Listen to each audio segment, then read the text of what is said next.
privilegio, un sector que hace y se enoja. Bueno, bienvenidos a la libertad.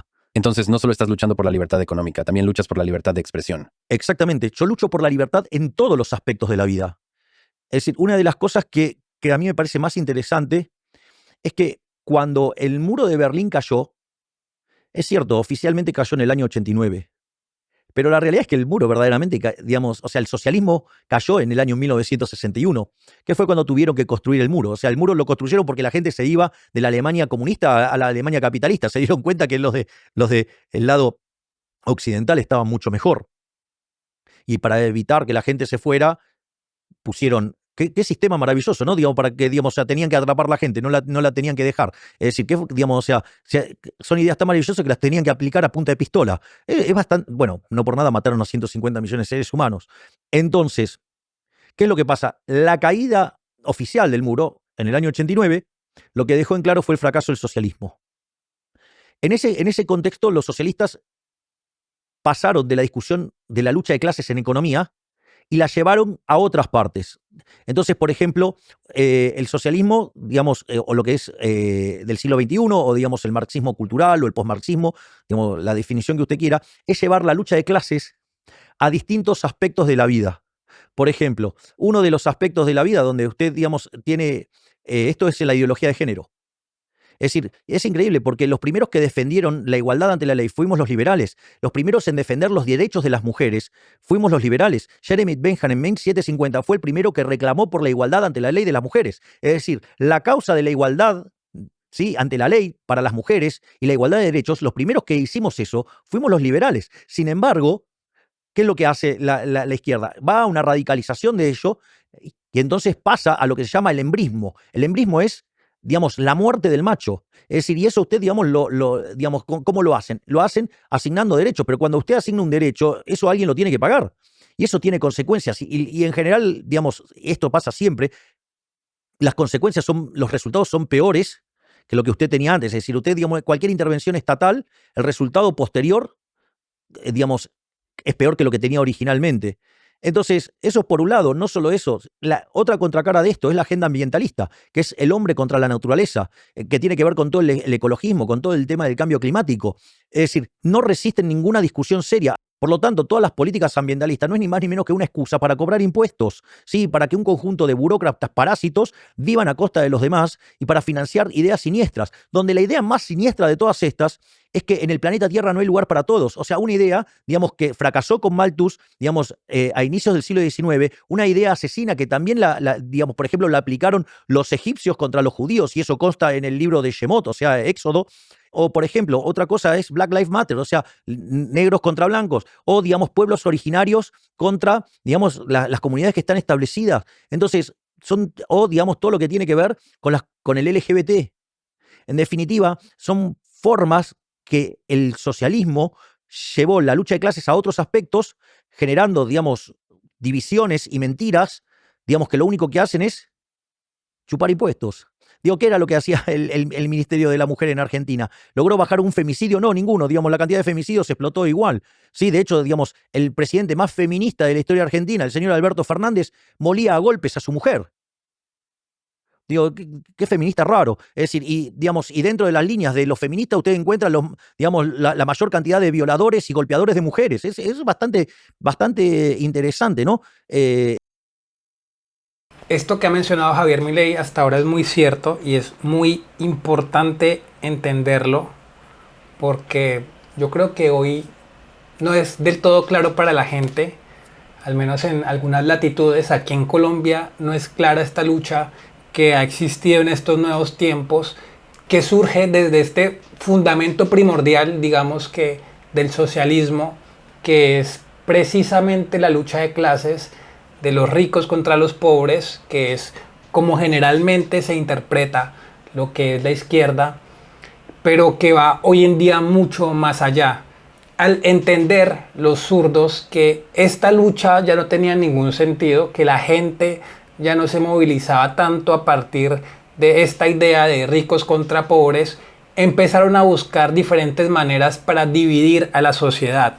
Y creo que eso es lo más relevante. Creo que más que para cobrar impuestos, como dice Milei, creo que es principalmente para dividir a la sociedad, para destruir a la sociedad. Una sociedad dividida es muy fácil de destruir, es muy fácil de romper, porque no hay puntos en común, no hay puntos de unión, y eso es lo que ha buscado la izquierda. Pero esto finalmente es lo que buscan: destruirnos, acabar con las identidades comunes, acabar con nuestras creencias, acabar con nuestros héroes, acabar con lo que nos une como nación. Y esto, como dice Milei, lo vemos desde todos los ámbitos, y prácticamente cualquier líder de izquierda en la actualidad tiene estas premisas. Hoy Gustavo Petro constantemente busca generar esa división social en el país. Es raro encontrar un discurso de él en donde no busque dividir racialmente el país, en donde no busque confrontar hombres y mujeres, en donde no busque enfrentar a ricos y pobres. Esto es lo que él hace constantemente, y esto es lo que la izquierda hace siempre: intentar dividir a la población. Pero no simplemente dividen la población por el afán de hacerlo, sino que lo hacen estratégicamente. Por eso, cuando hablamos de ideología de género, cuando hablamos de LGBTs, cuando hablamos de esta lucha ambientalista, como decía Milei, entre el hombre y la naturaleza, lo que se busca es disminuir la natalidad de los países, bajo la estupidez de que supuestamente no hay espacio para tanta gente, de que supuestamente el mundo no es capaz de sostenernos a todos. Y esto hoy lo que muestra es que la tasa de natalidad de los países más desarrollados en algunas décadas va a llevarlos a su destrucción. Países como Corea del Sur tienen una tasa de natalidad muy por debajo del índice de reemplazo, lo que significa que si continúan en esta línea descendente en cuanto a sus nacimientos, en cuestión de tiempo dejarán de existir. Y así pasa con la mayoría de países desarrollados. Lo curioso es que los países con menos desarrollo tienen un índice de natalidad muchísimo más alto, un índice de reemplazo que en algunos casos los duplica y hasta los triplica. Y si seguimos esta tendencia a nivel mundial, las poblaciones más desarrolladas en cuestión de décadas se verán reemplazadas por estas otras poblaciones menos desarrolladas, y esto ya es una realidad internamente en muchos países, en donde poblaciones de inmigrantes ilegales están reemplazando a las comunidades de origen de estos países. Este es uno de los grandes problemas de nuestros tiempos, y lo que está haciendo la izquierda es acentuando y promoviendo dicha problemática para de esta forma ellos poder destruir a las naciones. Y esto, como les digo, lo pueden comprobar prácticamente en cualquier país y prácticamente en cualquier estadística que habla al respecto. No es un problema menor, es realmente una problemática que pone en riesgo nuestra existencia, al menos de nuestras sociedades como las conocemos, con nuestros valores, con nuestras creencias, con nuestra identidad, cosas que la izquierda está empeñada en destruir. Lo que hacen, digamos, la hipocresía en la que trabajan. Entonces, no es solamente, usted, digamos, la batalla es en tres planos. Usted tiene en el plano económico, que es el capitalismo de libre empresa; en el plano político, el sistema que ha diseñado el mundo es la democracia liberal republicana, con control de poderes; y, digamos, en el plano de la idea de las batallas cultural. Fíjese, el socialismo ha sido muy exitoso en la batalla cultural, ha sido muy exitoso políticamente, porque esa batalla política la pudo traducir en ganar muchas elecciones. ¿Pero por qué se está resquebrajando? ¿Por qué? Porque producen miseria y porque el sistema económico es un desastre. Entonces la gente, digamos, tarde o temprano se da cuenta que le está yendo peor. Los liberales, libertarios, somos muy buenos en la economía, ¿sí? Y esos buenos resultados económicos pueden dar a que se generen procesos políticos sólidos. Pero ¿qué pasa? Los liberales desatendieron la batalla cultural.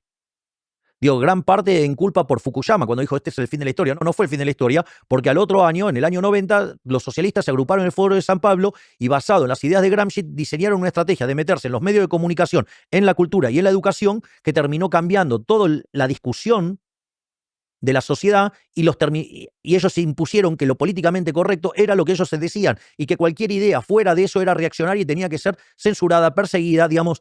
Entonces, este punto es importantísimo también, es esencial, Es una realidad que los políticos de derecha no terminan de entender. Los políticos de derecha en Colombia sin duda no lo entienden. Son muy pocos los que pueden dimensionar realmente la importancia de la batalla cultural, la batalla de los medios de comunicación, porque se basan mucho en la batalla política.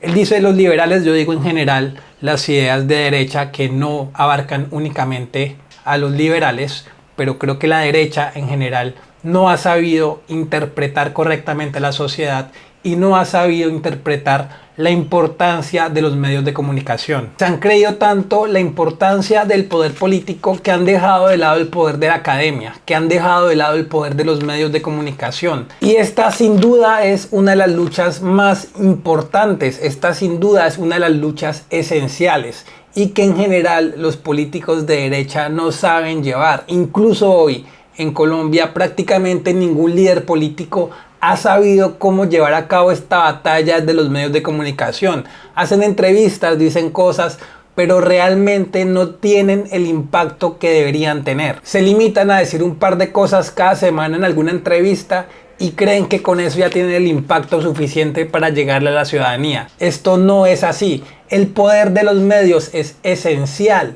El poder del entretenimiento es fundamental para llegar a la ciudadanía. Muchas veces se usa un discurso muy complejo, un discurso lleno de datos, de estadísticas que no llegan al corazón de la gente. Lo esencial es llegar al sentir de la ciudadanía, al sentir del pueblo, y es algo que la derecha no ha sabido hacer, y es algo esencial, y es algo que tienen que entender, es algo en lo que tienen que dar un paso adelante si lo que buscan es tener influencia, porque incluso si ganan el poder nuevamente, pero no tienen el control del entretenimiento, no tienen el poder sobre la información y no tienen el control sobre la academia, o al menos una neutralidad desde la academia, lo que va a pasar es repetir nuevamente el ciclo, repetir la llegada de líderes de izquierda que lo único que hacen es destruir a los países. Y que ellos eran los que defendían la libertad, a pesar de que ellos eran los que perseguían a la gente. Es lo mismo que pasa con los periodistas que se enojan con Twitter. Ellos dicen que defienden la libertad, pero no se bancan, digamos, que hablen los que piensan distinto. ¿Es libertad? Sí, para eso, pero digo, para los que piensan distinto, no. Eso no es libertad, eso es fascismo.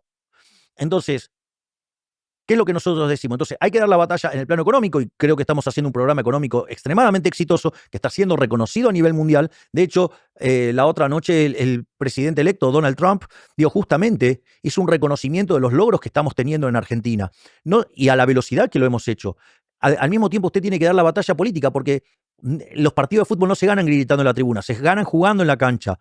Pero con eso solo no alcanza, porque usted tiene que, digamos, transmitirle a la sociedad los valores del capitalismo, del libre mercado, de lo que es el liberalismo, del valor de la libertad. Y cuando usted logre ser exitoso en eso, entonces sí vamos a poder avanzar a paso firme. Si usted no da la batalla cultural, le va a pasar lo que hizo Chile. Tuvo un exitoso modelo económico, fue, digamos, sostenido en el tiempo, pero en algún momento se cayó. ¿Por qué se cayó? Porque no habían dado la batalla cultural. Entonces, el socialismo de a poco fue tomando las instituciones educativas, los medios de educación, de los medios de comunicación y la cultura, y con eso atacó y rompió al sistema, y entonces se encontraron con dosis crecientes de socialismo. Entonces, y lo único que genera el socialismo es pobreza. Por lo tanto, lo que hay que tener en cuenta es que usted tiene que dar la batalla en todos los planos.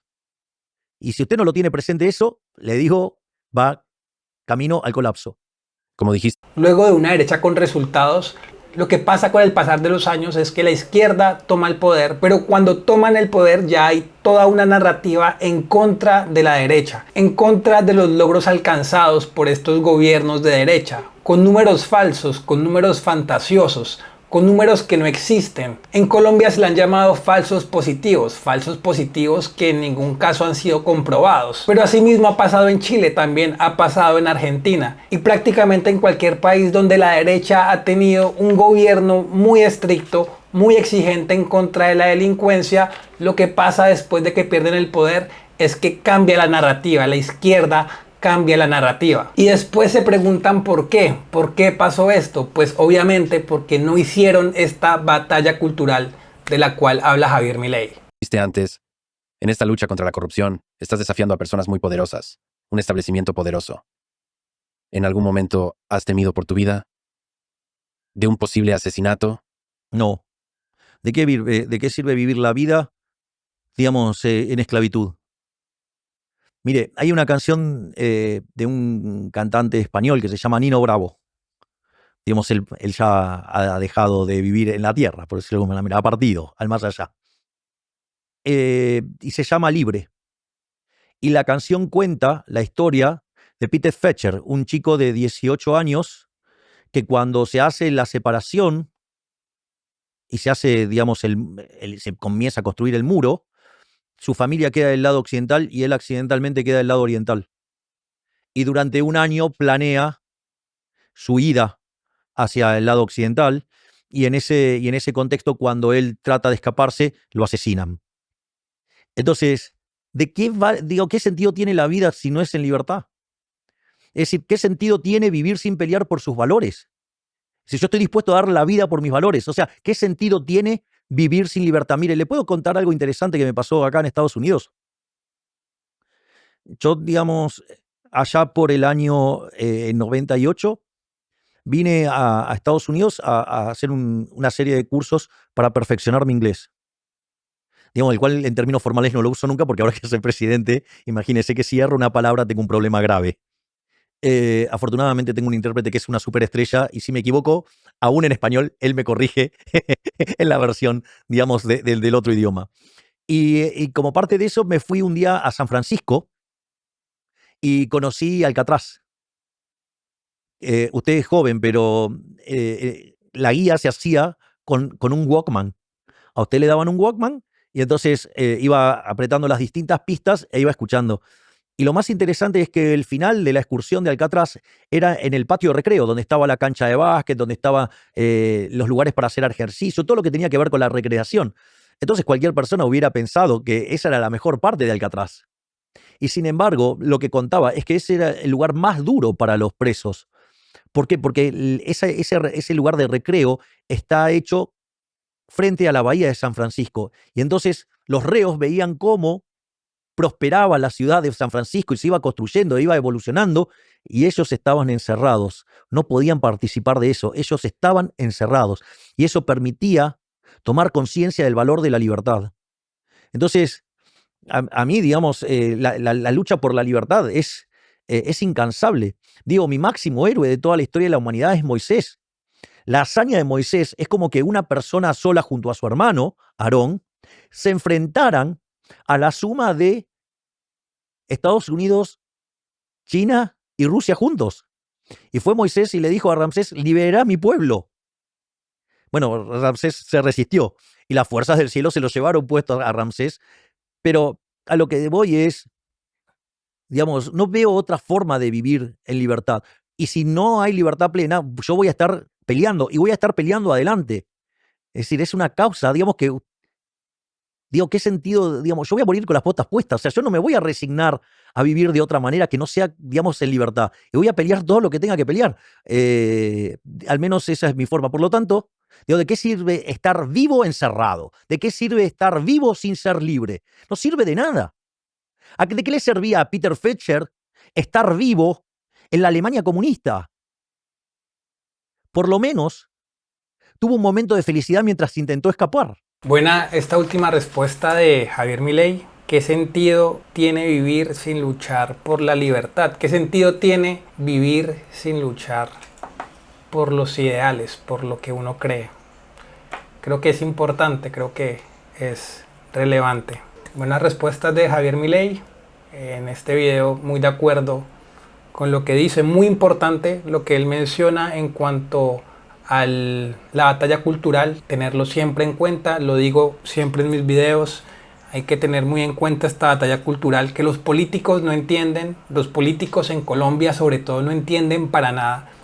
A pesar de que nos invadió la izquierda, siguen sin poder entender la importancia de la batalla cultural, pero es una batalla que toca hacer y es una batalla que si los políticos no hacen, también tenemos que procurar nosotros como ciudadanos empezarla a hacer. Así sean espacios pequeños, como por ejemplo este canal, pero espacios en donde podamos tener una voz, espacios en donde podamos hacerle escuchar a la gente la verdad, espacios en donde podamos hablar libremente, en donde no seamos coartados por una imposición ideológica que nos quieren poner como la verdad. Son importantes también los espacios de entretenimiento, el entretenimiento en pro de estos ideales. No podemos dejar que sigan creciendo estas imposiciones que ha puesto la izquierda en los medios de comunicación de entretenimiento y académicos. Es importante al menos hacerles un poquito de oposición. Es fundamental y es todavía más importante que los políticos empiecen también a entender la importancia de estos espacios, porque finalmente estos son los que moldean el pensar de la gente y por ende los que moldean el votar de la gente y por tanto pues quienes nos gobiernan, quienes deciden de alguna forma los futuros de las sociedades que tenemos construidas. Este fue el video de hoy. Si les gustó no olviden dejar un like, compartir y suscribirse y nos veremos en una próxima ocasión. Chau.